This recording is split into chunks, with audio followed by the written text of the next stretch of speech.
Welcome to another T-Rex Talk. This is Isaac Botkin with a friend of mine, Grant Henry. We're going to be talking about political stuff. If you have your podcast playback speed at 1.5, you might want to crank it down because Grant is probably going to pack an hour-long podcast into 20 minutes. And let's go. Why don't you introduce yourself to the folks and whatever qualifications you want to let them know about? I don't even know how you provocateur. How do you tell this story? Yeah. Provocateur, back Operative. No, I my undergraduate's from Southern Seminary in Worldviews and Applied Apologetics. I was a children's minister for a few years, and then a seminary professor convinced me to go to law school to take this Christ following that I have and see if I can bring a light into the world of politics. We're still seeing if that's a possibility or not, but went to law school, got my JD, and then almost immediately after law school started doing the world of politics. Did some talk radio for a while through a Fox News affiliation, and then eventually came to Middle Tennessee to do direct lobbying. That's what I do full-time now, is I do a lot of grassroots work when the session's not in. When the session is in the state, I'll do direct lobbying. Still some talk radio work as well. Yeah. But. Yeah, and that's how we know each other, by the way, because T-Rex Arms does lobbying, as listeners to the show know. Everything that we've done thus far has been in the state of Tennessee, and I want you to give me and our listeners the pitch. Why state-level politics? Why are you not in the swamp right now? Well, I think that the short answer is because the more local you go, if that's grammatically correct, the local area. The more local you be. The more local you be, the more local you go, the more effective you can be. And that's not just with the lobbying level. I think it's actually the premise itself, the design of American government is supposed to be such that, right, where, you know, your city ordinances, your county commissions, your city councilors, your mayors, those should be the ones that are directly affecting your life. Your property taxes are set by the people closest to you, that type of thing, right? Exactly. The things that hit you closest are the people that you should be shopping at the same grocery store with, and your kids play ball together, and you go to church together. So the short answer is, you start at the state level because you know these people. I literally just left a meeting with two state legislators that was not even necessarily a state legislator meeting. It was just a little coffee meet and greet. But two state legislators so happened to be there. So I'm talking state policy. I'm talking politics. We're talking what's going to happen next year, what bills you're going to carry. And you can't get that in a D.C., presumably. You could if you had like hundreds of millions of dollars of Right. Ukrainian oil money. Just for Yes, that's true. Yes. if you had kids who worked for Taiwanese lithium mining operations, I don't know. Yeah, that's right. These are just purely speculatory thoughts. Only speculation. They don't relate to anyone.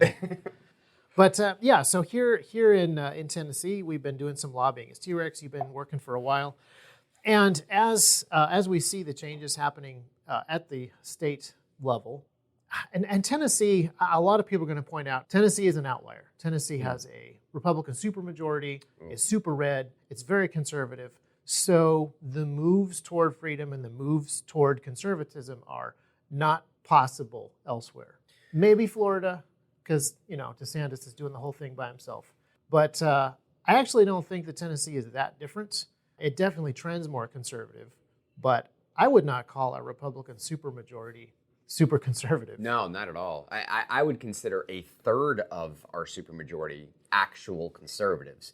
The other third, I would consider your run-of-the-mill establishment. Some might call them rhino. Some might call them old, even Dixie Democrats, if you really want to be honest about it. But the idea is that even in our supermajority in Tennessee, it is exceedingly difficult to pass anything that is in the true vein of liberty. And I mean the honest, actual, conservative, constitutional vein of liberty. And sometimes that supermajority status gets in the way. Because you go to some of these guys who have been Republicans for their entire lives, and you're like, hey, we need to get ready for such and such. And they're like, never happened. Yeah. We're all Republicans here, boy. Yeah, well, in the state legislatures where you have a simple majority, or at least not a supermajority, they need each other. Here, you don't need half the legislature. And I mean, honestly, to get the votes through, you don't need, or at least a third of the folks, you just don't even need them there, right? Mm-hmm. So all you really need is to rely upon, the leadership. And I'm assuming it's worked the same way in every other state here, but in Tennessee, the process is largely our governor kind of dictates what some of the policy is going to be, and the governor literally has teams that write these bills and then walk it over to the legislature, and then the leaders of the Senate and the House kind of get together and come together, and they sort of dictate to you what the legislation will be, right? And so that process there is a little bit swampy, and it's only exacerbated by the supermajority, right? Because everybody wants to play ball, and everybody kind of has to play ball with that top-down approach. So guys like us, I think, come in there and disrupt that. And it's easier to disrupt if you have a smaller portion of people that need to rely upon each other. Yeah, and the power, the sway that, say, the executive guys have over your elected officials are pretty much limited to those guys that want to climb the ladder. Like the people who go into local state politics in the hopes of going to D.C. someday, they've got a ladder that they want to climb, and they want to please the governor who's theoretically going to run for president someday. It turns into this weird coalition of ladder climbers versus people who actually want to do stuff for the state. And that's why getting to know state reps ahead of time before you vote them in is a pretty huge deal, in my opinion. Are you going to elect a representative who represents you, or are you just helping a guy on his path up to the swamp? Yeah, you said it best. Getting to know your legislators ahead of time, I think, is the deal. It's not just like, of course, networking in life in general is a little bit what life is about, right? In any industry, if you're good at networking, you can get ahead. But in lobbying in particular, and especially being effective in the state legislature, knowing your legislator and having a relationship with them is 95% of the game. In Tennessee here, if you're listening in another state, we have this sweet old lady named Bobby Petray, right? And Bobby Petray is largely known as one of the most effective lobbyists in the entire state. And she is, what is she, 4'10", 4'11"? She's very, she's very short. She's very short. And you're saying that. That's right. If she hears this later, Bobby, I'm saying this. She's extremely sweet. She is very, very small, but she is a dynamo. She is a force to behold because of exactly what you just said. She's known all these people since they were teenagers. She's the longest lasting person in the state legislature aside from one person up there. She's built relationships, tirelessly worked at knowing these people at their core. So when Bobby goes up there and presents a bill, they could dislike Bobby's bill, but it would still have a strong possibility of passing because they like Bobby so much, right? And maybe some part of me doesn't even necessarily like that that's how the game is played. Exactly. But it is. If you know these people and you have personal relationships, you can work those personal relationships. And you can also find the true liberty lovers and figure out a way to massage those bills because you know them personally, you know? And a lot of times something will happen. A Donald Trump will come along and everybody will want to ride on his coattails. So everybody, whether they love liberty or not, is going to pick up some Donald Trump talking points. And the only way to really get through what the popular talking points of the day are is really to get to know people. Because I guarantee everybody in Tennessee right now is opposed to 87,000 new IRS agents. If you're a Republican, you're opposed to that idea in Tennessee, even though a bunch of Republicans in D.C. voted for that bill.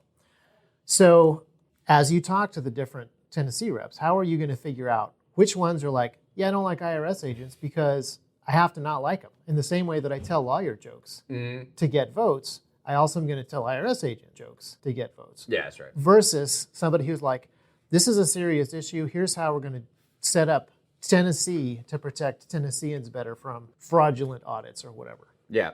Again, speaking just on behalf of Tennesseans, you find your folks based upon their voting record. I mean, it's as simple as that most of the time, right? If you find a bill that corporate welfare is a good example here in Tennessee, right? Just a few months ago, we ended up giving Titans $500 million for a new stadium. Just a few months prior to that, we ended up getting Ford Motor Company $800 million, right? Yeah. And this idea of corporate welfare, these companies don't need this money. But if you are a true free market principled guy, you would look at that and say, why is the government picking winners and losers, and especially giving it to these massive corporations? Billion-dollar corporations. I sounded like a Bernie Sanders. The billionaires and millionaires. Once again, I am asking you. That's right. Anyways, but you find these people that when the pressure is really on, when it's an actual hard vote, when you know, and this takes a little bit of research, but when you know that there's a push from the top down, when you know that a bill is coming from your governor, when you know that a line item is coming from your speaker, when you know that something is happening on behalf of leadership, and your representative in particular has a chance to vote with leadership or against leadership, sometimes it's the right vote. Sometimes leadership does stumble haphazardly backwards into the right thing to do, you know? Yeah, they're right twice a day. Yeah, that's right. You know, it's broken clock analogy. But on those times where they do have an opportunity to vote the right way, and it's a hard thing to do, That's when you find those people and you thank them. You huddle around them and you know that, hey, this is the guy that might carry something for me going forward, okay? They're not always going to get it right. But in Tennessee, again, when those people make those votes, they face repercussions, you know? And they do petty things like in our state legislature here, our legislative offices are in a high-rise building, okay? So the House members are on floor 4, 5, and 6, and the Senate is on floor 7. And so you vote wrong on a bill as a House member, they will move your office down to the 4th. I'm not joking. They will move your office down to the 4th floor as a way to show everybody this guy voted wrong. They'll cut your spending bills out for a new fire department. They'll run people against you in the next primary. They'll fund your opponent with massive PACs. I mean, they will do everything possible, this leadership will, to get you out of office. And so when you find those people to vote right, they need the support of grassroots to make sure we appreciate what you're doing, we appreciate how you vote, and go give that guy good bills for it, you know? And it's a good litmus test. When you see guys who vote the right way because they know they're going to get rewarded for it, you have no way of knowing what they actually care about. But when people vote the right way and pursue freedom at personal cost, then you know that they're serious about it. Yeah, that's exactly right. Because you'll also find legislators that will chum the base, I call it. You know, you're like chum the waters. They'll throw seemingly red meat bills out there that don't really do much, just to play the game of like, hey, I'm also a Trump guy. I'm also a liberty lover. Maybe Trump wasn't a liberty lover sometimes. Doesn't matter. Anyways, Due process after. Afterwards. Don't worry about that. But they'll chum their base with a few bills here and there that on the surface make it look as if it's a great bill. And then it's really sometimes to sort of distract from a hand of other bills that are not really doing great liberty-loving things, you know? And a lot of these guys will play that game, and here's the trade-off, the way that they look at it is, if I play the leadership game a little bit and do what the Speaker of the House wants me to do and do what the Speaker of the Senate wants me to do, lieutenant governor in some states, then they might put me to chairmanship. And if I'm a chairmanship of these committee, I assume your audience knows the committee process and breakdown, obviously, right? I made them a video. I'm sure they watched it. Go watch that video if you haven't. Come back to this podcast. But if you get a chairmanship of a committee, well, now all of a sudden you have call as to what bills pass and what bills don't pass. Not necessarily, but there's a lot of sway you can pull on that, right? Yeah. So the way that some of these guys are looking at it is like, well, I can play this game a little bit and I actually have more influence. And by having more influence, I'm doing a better job for my constituents, you know? And so, you know, that's the give and take that a lot of these legislators go through in the games that they, I guess, play with themselves and their constituents. Yeah. But again, ultimately, if you don't go talk to your legislator, phone call, email, text message, meet them where they're at, I mean, if you don't go talk to them and let them know that they voted incorrectly, they will never know. And in Tennessee, we have the second lowest voter turnout of any state in the nation. Yeah. And there's no reason to turn out if you're a Republican. You're going to have a supermajority anyway. Yeah, well, there you go, right? Yeah. But a lot of our legislators just, I'm not going to give them a pass here, but a lot of legislators simply do not know the magnitude or the gravity of the problems that some of the people are facing and feeling because we just don't articulate it. We don't tell them properly, or at least enough, right? Yeah. So you've worn a lot of different hats. How would you rank political power in, just for example, Tennessee?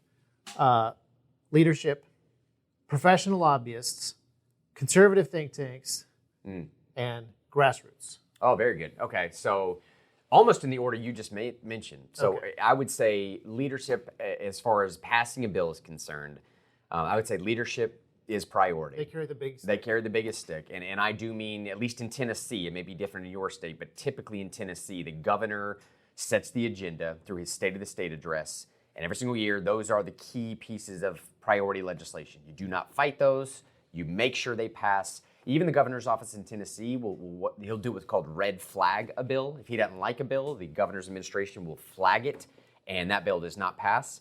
And then it trickles down from there. Our Speaker of the Senate, Lieutenant Governor here, he has the next biggest say. Speaker of the House has the next biggest say. Then your majority leaders in both chambers there after that. After that, I would say lobbyists, but in particular the taxpayer-funded lobbyists, which I did say that correct if you didn't hear me. Yep. Taxpayer-funded lobbyists. The professional lobbyists that work directly for example, Department of Public Safety, Tennessee Bureau of Investigation. They have their own lobbyists that provide testimony to legislators and tell them how the game is played. That's right. And they're typically attorneys. They're very, very bright, highly qualified, well paid.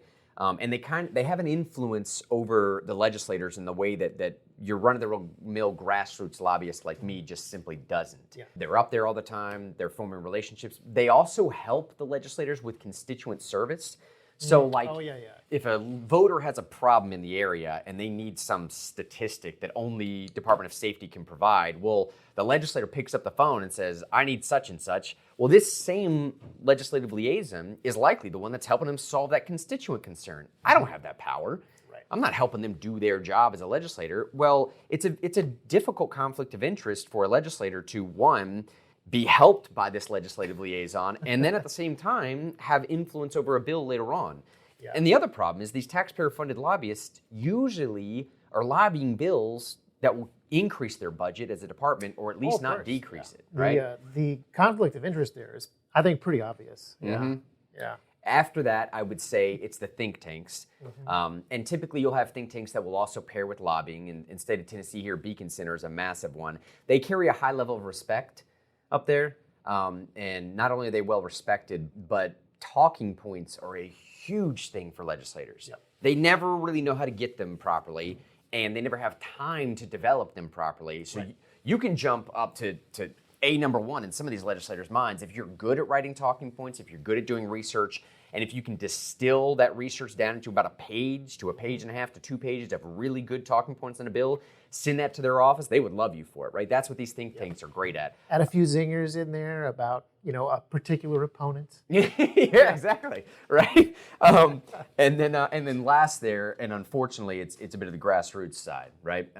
They listen to the grassroots, they pay attention to the grassroots, but the unfortunate thing about the grassroots is if you are not highly organized and somewhat well-funded, you're kind of just an annoyance. And I know that's a terrible thing to say, but if you're going to do grassroots right, you need to laser focus on a single committee member with a single email campaign, or laser focus on a single full committee with a single phone campaign, or unless you have a whole staff of 20 people doing it or something, right? But that's the hierarchy, I would say. Yeah. I mean, that's the order that I thought that they were in, but I feel like that order is also upside down. Oh, yeah. Because the grassroots, individual voters sending these reps in there need to carry the most weight. And the bureaucrats that our tax dollars have hired should carry less weight. And so we've kind of delegated so much of this authority away that we've built this big complicated system that requires all these extra layers of abstraction. So one of the things that I think should really be a high priority is to simplify this system, get rid of as many of the big moving parts as possible so that when a regular Joe gets elected to office, he doesn't feel as intimidated by the professional, full-time executive staff attorneys who tell him look, I understand you want to get rid of gun violence, but you don't know how the law works. I'm going to explain to you what we've been doing for the last 50 years. I'm the subject matter expert. Exactly. Yeah.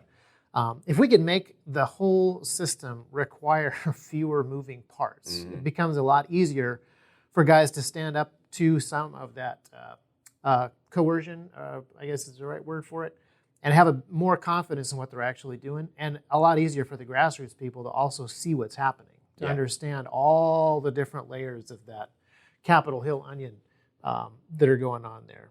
So I think that's a huge priority for us all. I totally agree with you, and what I would add to that is something that frustrates people sometimes is, what's the analogy of you put a frog in a pot of boiling water and it immediately jumps out, but if you leave it in, if you turn it up slowly, it'll cook itself to death. That analogy applied to where we are now. We didn't get here overnight. And as unfortunate as it sounds, we're not gonna correct this problem overnight at all either, right? So I'm a big believer in incrementalism. I know a lot of people don't like that. In the Jeffersonian sense, I think we're kind of called to that sometimes, where societal change is meant to be a slow burn, good, bad, right? Yeah. Progression, degression, whatever. Either way you go, up the scale or down the scale, it's meant to take a long time to do it, because even just as humans, we just our psyche can't handle it sometimes. But at the state level, I would say, do not ever be discouraged by what some might call a, quote, moral victory. Do not ever be discouraged by a small change in a code or a single word being removed, right? Or, that could start the chain. I've got a perfect example. Yeah. The SBR bill. Yes. That was signed into law January 1st. SBRs are now legal in the state of Tennessee, and a lot of people poo-pooed that because the federal government disagrees with that law change. So theoretically, what we did in Tennessee doesn't matter. But we just got two pretty massive Supreme Court decisions that make the little SBR bill moral victory, potentially a foothold for something greater. So it was a tiny moral victory that did functionally nothing until other pieces of the puzzle came along. Game's chess, not checkers, right? Like, I hate the phrase as much as everyone else, but it is true. I mean, like, you do end up having to get into this, and I hate responding or referencing this entire thing as if it's a game, but y'all should realize too, like, that is how some of these people treat it up there. So, you know, again, setting those incremental wins, setting realistic victories, swing for the fences, don't get me wrong. Like, every single time we go into a bill, you know, typically what we'll end up doing is asking for the moon and falling amongst the stars, right? But ask for everything. Swing for as big as you can, but don't ever be dissatisfied if you walk away with something small, because then you just build and build and build, and relentless pressure going through. And we are in a time right now, man, where, you know, I think there's a greater awareness happening. Say what you will about Trump. Maybe you hate him, maybe you love him, it doesn't matter. But the thing that Trump did that I think we should all be appreciative of is again, I think it's a Jefferson quote where he said that we don't have a democracy, we have a democracy of those that participate. Clearly we have a constitutional republic, but the idea remains that, you know, the more people that participate in the process, the more representative it is of the entire populace at one time. So Trump brought 15 million more people into the political fold than had ever participated before. So we at least have to hand him that. More people are aware and talking about it, and we're doing this podcast, and you know what I'm saying? And he demonstrated several things. You can be hated, like hated by everybody, and still get stuff done. You can be an outsider and still make stuff happen. And you can be an outsider who is more effective than the insider. So like there's a lot of things that, again, very polarizing figure. There's a lot of things that Donald Trump did to, I don't know, just kick the rock over so you can see what's going on underneath. So I'm really interested to see the future, which is, I guess, kind of my last question to you. Take all your political hats off, lobbyist, campaign advisor, provocateur. As a Tennessean and a dad, your general take, you optimistic for the future? Oh, you extremely. See lots of neat opportunities for what's going on? Yeah, not only that, not only do I see neat opportunities, I see that this is the only time where it really matters to be alive and have these values, right? And I know that might sound a little hokey, but sincerely, we're in a time right now, maybe it's the fourth cycle if you believe in these type of things or whatever, but we're in a time right now where we are looking at a olive pressing moment, a wheat separated from chaff. We're looking at a moment where we might be entering even more difficult times than we're currently in, you know, maybe for another 5 to 15 years. But this is literally the time where these values matter. These are the values that will get us out of this hole. The values that I believe, that you believe, the values of, you know, limited government, the values of prosperity, the values of, I mean, literally that you are supercharged with an identity and a purpose and a passion to go out there and do something to make effective, positive change immediately now in your society because you can. Because you've been uniquely gifted in a way that nobody else in your society has right now. And if we all are working together, this little component parts, as I would say the body of Christ does, that's my take.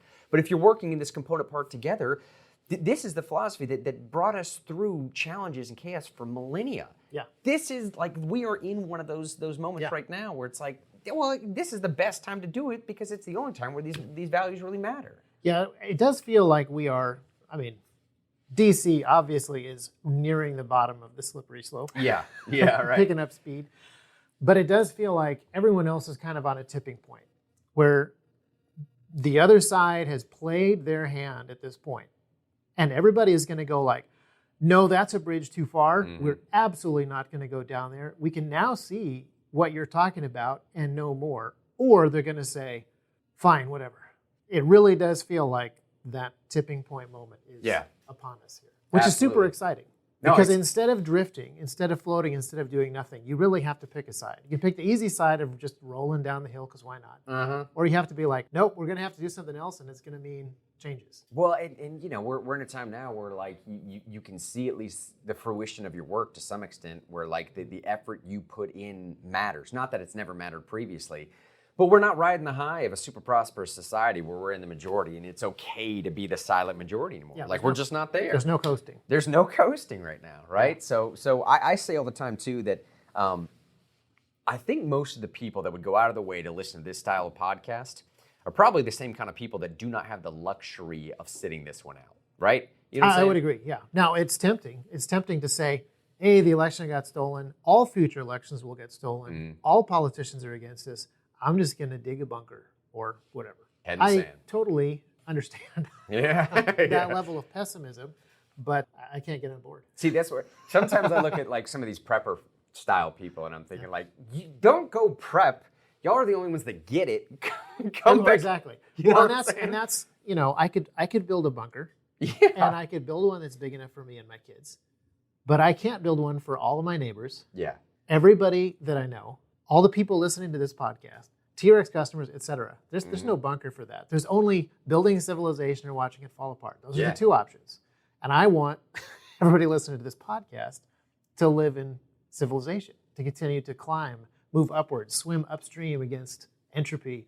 Yeah, so a bunker doesn't fix that. No, it doesn't, man. No. But at the same time, for the people that are actually awake as opposed to woke, for those people that are actually awake and seeing what's happening, then, you know, it's look at this again. Even what I'm talking about now is nothing new. We're just describing Plato's cave analogy. That's all this is. Yeah. You know, like if you have had the pleasure of waking up to the shadows on the wall, realizing that it is not reality, and you've seen the real world, you now are duty bound. You have an obligation to go back into the cave and save your fellow man, right? Now, the weird thing about the end of that analogy is that in that story, the cave dwellers end up killing the person that comes back into the cave to save them. Yes. But in spite of that, I still challenge every single person to say, like, I think that is our call. That is our duty on mankind for the ones that can do so. Yeah.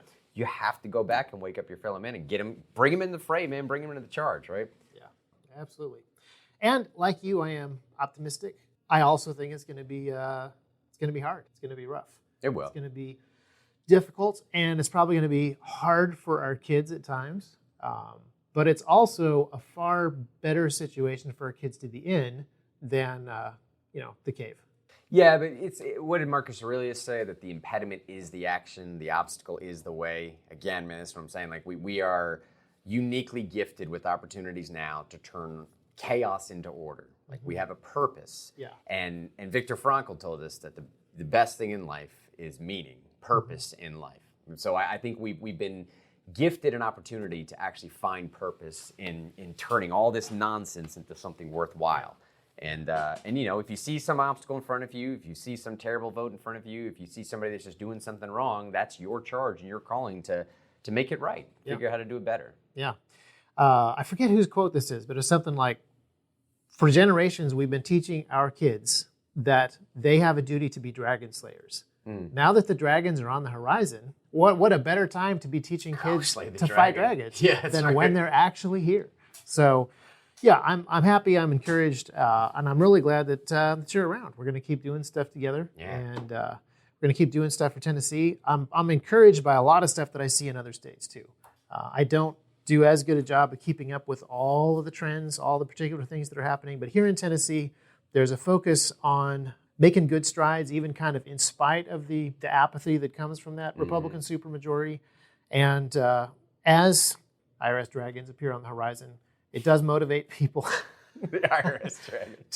to think about alternatives and to think about dragon fighting strategies in a way that 20 years ago we weren't. We weren't thinking about that. Yeah, that's right. So I think it's going to be a fascinating time. Thank you so much for being on the podcast. We're going to keep doing stuff behind the scenes, not on the podcast. So this is a fascinating time. We should have touched on this at the very beginning, but we got midterms coming up. Oh, yeah. And people are going to react to the last 2 years of government in the elections. There's going to be some level of red wave. There's going to be some level of election fraud. There's going to be some level of opportunity to talk to new freshman legislators because a lot of the old guard are getting turfed out. And actually, the primaries have happened. A lot of people got turfed out. There's a change happening, and the opportunity to be the guys that go in and talk to the new legislators and say, you know why you're here instead of that guy who had 8 terms before you? Yeah. Let me remind you what we the people want. Let me remind you what the Constitution that you're swearing to uphold says. Let me remind you what's happening in Washington. The opportunities to do this are huge. And I would say that there's responsibility that's tightly attached to that. And I would also say, I'm I don't know when everyone else's primaries take place. I don't know what states they're listening to this in. In Tennessee, we just had our primaries like a week ago, right? So a week ago today, we had it. And in the state of Tennessee, leadership is already courting these new freshman members, right? And the same thing happens in D.C., okay? As soon as the primaries are done, leadership from D.C. immediately calls these new freshman member and talks to them and wants to set up their staff and wants to make sure that they have their people in there. So I say that just to say, whenever the primary season is in your state, I would say the day after, literally 24 hours after those people win, figure out where they are, figure out a phone call, figure out a time you can set up to have dinner with them, lunch, whatever you need to do to go meet these people face to face. Just give them your 2 cents. Make sure they know where you stand. Make sure if you're part of a community group, if you have a breakfast club, invite them to that stuff, right? If you have anything that can coalesce the voice of the community that you're in to amplify that message to these people, immediately after they win the primaries is the time to do that, because guaranteed leadership's doing that. On the other side of the coin, they're doing that, right? Absolutely. And so, now's the time, right? Very good. Well, thanks so much for coming in, and thanks so much for listening to the podcast. Share it around. You don't know this, but we're shadow banned on Spotify. And Is that right? I don't know why, because I can think of a bunch of podcasts that are a lot spicier than this one. I'll call Joe Rogan, that is. Yeah. We'll talk to Joe about it.